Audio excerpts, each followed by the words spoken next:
Le groupe Daniel est un groupe familial et indépendant qui aura prochainement 120 années d'existence. Ce groupe est composé de 9 sociétés et de 280 salariés répartis sur une vingtaine de sites. Nous avons à ce jour 4 activités. La première activité est une activité d'extraction et de concassage de matériaux. La seconde activité est une activité de fabrication de béton prêt à l'emploi. La troisième activité est une activité complémentaire aux deux autres, puisque à partir de nos granulats, nous les transformons et nous faisons des produits préfabriqués. La quatrième activité, qui est la dernière, est l'activité complémentaire aux trois autres, puisque c'est une activité de transport qui nous permet de livrer les matériaux que nous commercialisons. C'est l'une des activités qui a le plus évolué ces dernières années, puisque nous avons dématérialisé l'intégralité des supports et nous sommes lancés dans une démarche éco-responsable, assez vertueuse, la démarche Charte Éco-CO2. Au niveau de notre flotte, on dispose de 3 catégories de véhicules qui correspondent à nos 3 activités. On a des camions bennes pour livrer les granulats, on a des camions malaxeurs, des camions toupies pour livrer le béton, et on a des camions plateaux et plateaux grues pour livrer les produits préfabriqués. Ces camions, nous en avons une centaine aujourd'hui. 87% de ces camions sont équipés depuis 2017. On accédera à 100% des véhicules équipés fin 2021.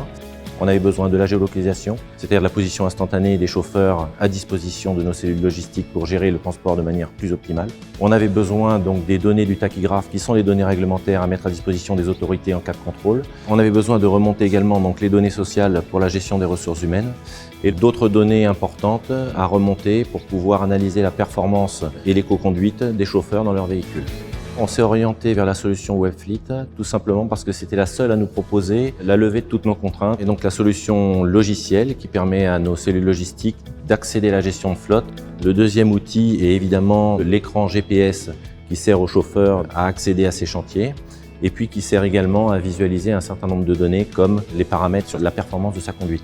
Le premier bénéfice pour la société, c'est qu'en adoptant une gestion cartographique des plannings, on obtient évidemment une meilleure rentabilité, une meilleure productivité des camions puisqu'on arrive à optimiser les rotations des chauffeurs. Le deuxième gain, c'est la remontée des informations du tachygraphe directement sur un serveur. Les données que l'on récolte nous permettent de construire des tableaux de bord qui nous permettent de visualiser la performance des chauffeurs et au besoin de les reprendre au travers d'une formation d'éco-conduite. Alors en termes de consommation de carburant, c'est assez intéressant puisque la dernière étude que l'on a fait sur le dernier trimestre par rapport au trimestre précédent, en analysant les données et en travaillant sur les mauvais élèves, on permet de gagner à peu près 2 litres au 100 en moyenne sur la totalité des véhicules.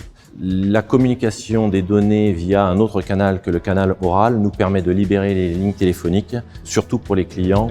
Pour les ressources humaines, donc en fait, ils visualisent maintenant directement via des requêtes et des tableaux de bord les amplitudes horaires des chauffeurs. Ça nous permet d'avoir les éventuelles infractions.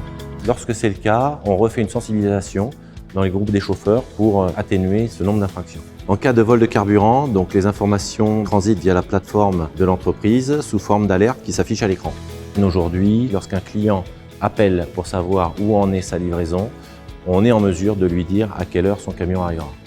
Nous allons challenger nos chauffeurs puisque maintenant qu'ils peuvent analyser la performance de leur conduite et nous, ayant le tableau de bord de performance de toute la flotte des camions, on va pouvoir améliorer et les challenger là-dessus. On oriente également nos transporteurs, puisque nous avons recours à la sous-traitance pour le transport également de nos marchandises. On recommande à nos transporteurs d'adopter cette solution.